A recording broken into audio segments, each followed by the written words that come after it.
নগাঁৱৰ গড় হত্যাকাৰী কংগ্ৰেছী নেতা কোন? কাৰ বিৰুদ্ধে দুলু আহমেদৰ জেহাদ? কংগ্ৰেছৰ ভিতৰ চৰা শেষ কৰিছে গড় হত্যাকাৰী নেতাই। মাত্ৰ 3 দিন অধিক বিস্ফোৰণ ঘটাব দুলু আহমেদে। প্ৰদেশ কংগ্ৰেছক সময়সীমা দিলে দুলুৱে। কালি মই পৰহিতে মই হঠাৎ হেৰিটো দিলোঁ। মইতো পগলা মানুহ নহয় যে মই হঠাৎ কিবা এটা মোৰ হেৰিৰ কাৰণে দি দিম বা মোৰ পাব্লিচিটিৰ কাৰণে দিম বা মই কাৰোবাক টাৰ্গেট কৰি দিম। টাৰ্গেট কৰি দিছোঁ। যাৰ গাত লাগিব লাগে লাগিব, আৰু যাৰ অসমৰ ৰাইজে বুজা কাম বুজিছে, কাক কৈছোঁ বুজাই বুজি পাইছে। আৰু মই 3-4 দিন পিছত মই নাম ক'ম, আৰু বহুত ইছ্যু আছে। আপোনাৰ হয়তো বুজিবলৈ বাকী নাথাকিল কাৰ বিৰুদ্ধে এই শক্তি খেল দুলুৰ। এসময়ৰ বনমন্ত্ৰী ৰকিবুল হুছেইন আৰু দুলু আহমেদৰ সংঘাতে এতিয়া তোলপাৰ লগাইছে কংগ্ৰেছৰ ভিতৰ চৰা। ইয়াৰ পাছতেই পৰোক্ষভাৱে ৰকিবুলৰ বিৰুদ্ধে বিস্ফোৰক মন্তব্য দুলু আহমেদৰ। নিৰ্বাচনৰ টিকট দিয়াৰ নামত কি চলিছিল কংগ্ৰেছত? ভয়ংকৰ তথ্য আছে আহমেদৰ হাতত।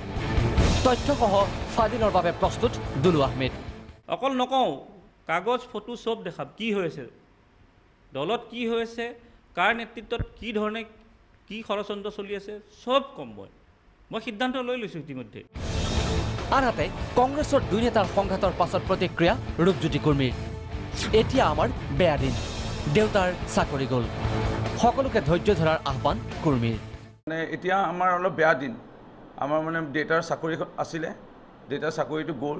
এই মুহূৰ্তত মানে এনেকুৱা হৈছে, মাক বাপেক ল'ৰা ছোৱালী আমাৰ ককায়েক ভাইকৰ মাজত অকণমান কিবা আমাৰ অভাৱ যেতিয়া হৈছে, আমাৰ অৰ্থনৈতিক কিবা এটা সমস্যা হৈছে, আমাৰ ঘৰত দুখ আহিছে, এই সময়ত আমাৰ মাজত যেতিয়া ভুল বুজাবুজি হয়, ঠিক তেনেকৈ আমাৰ এতিয়া চৰকাৰ নথকাৰ কাৰণে আমাৰ মাজত অকণমান ভুল বুজাবুজি হৈছে।